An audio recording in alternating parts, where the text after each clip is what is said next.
Hey, what's up YouTube? It's Taylor. I know it's been a little while. I tried to shoot I shot a video that is still in my editor, and it seems like these one-take videos I can get out, but edited videos, I don't know, just take me forever. I got about 20 minutes of Rover driving around, some cool footage. I'll put it out there at some point, still working on it.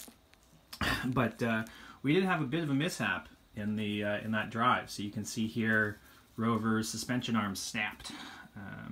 In some of the video footage I could see some cracks forming up here, and I did drive Rover around a rock garden, so this might have bashed against some rocks. I've got an updated design that I've printed now, so that's going to go on. That's why I've got this taken apart, so I can do the upgrade. It's going to have a thicker material here, more infill, but there's room to screw crash pads to the bottom, so you could do some low infill pads that crush when it smacks things. Yeah, for now I am taking apart the gearbox, and I just noticed, I mean, it looks really good still. I wanted to share that. Also, you can see how dirty Rover gets, but inside the gearbox the wheel does not get dirty. And I don't know if it's visible, but the outside of this bearing is pretty gross and kind of rusted. But it does keep the junk out of the actual wheel, so that's cool. Yeah, so basically these are in really good shape, and I'm going to pull this apart, give you a view of that in a second. But the ring gear looks good. There's a lot of grease on it, so it just kind of looks lumpy. But let's see, so if we look at this here, focus. Yeah, so I think these teeth look pretty good. I guess I could compare them to some freshly printed ones. It's possible they've changed shape a little bit. But yeah, everything is still rolling smoothly. You can see the screws are holding tight. I didn't inspect closely to see if there's any cracks in the housing, so that would be good to look at. This is just kind of a quick shot, I guess, but I've taken Rover out since I rebuilt Rover in December, and I've taken Rover out a lot of times, and I really haven't posted a lot of videos. I've been kind of taking some time off from it, but Rover is definitely, this new gearbox design lasts much longer. The old gearbox design just, I mean, it didn't last at all.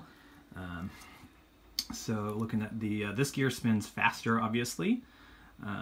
It's a higher RPM, first stage gear reduction, and these are all still spinning nicely. So that's really good. And then the teeth on the second stage sun gear look pretty good. There you go, kind of a macro shot. I mean, everything's just holding up. So this is PETG. Yeah, and again, all these are open source. So there's a link to the Onshape files on reboot.love. And the Onshape files are a super mess, but I've licensed it CC0. So Onshape is free, but it sounds like signing up for an account is kind of a pain. I'd love to find something better, but CAD is pretty difficult, tricky situation. Yeah, so this is the main sun gear. This comes directly off the motor with that, that's just a shaft coupler, a spider coupler. You get 2 per coupler, and they work really great. And the sun gear just, it's killing it. It looks like it's fine. And, I've driven Rover, probably 10 kilometers. I've taken Rover out a lot, and the gearboxes are still in good shape. So if you remember, back in July 2018, Rover's gearboxes failed. I have a 20-minute video where 3 of the 4 gearboxes fail after 2 kilometers. The first one failed after just half a kilometer, and then the next one, and then the next one.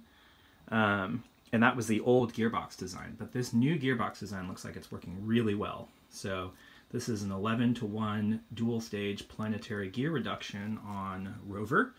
Rover is chilling back there and is awaiting repair. But yeah, I just wanted to kind of update on these gears, and I'm going to put this new suspension, I'm going to put Rover's new suspension arm on, put this gearbox on the new suspension arm, get Rover back up and running, and I still have some great footage that's going to get published when I can. Just wanted to share this update. So thanks, and if you think this is interesting, check out reboot.love. Rover is totally open source, CC0 open source, runs on a Raspberry Pi and brushless motors. It's a lot of fun, so come join the party. Thanks.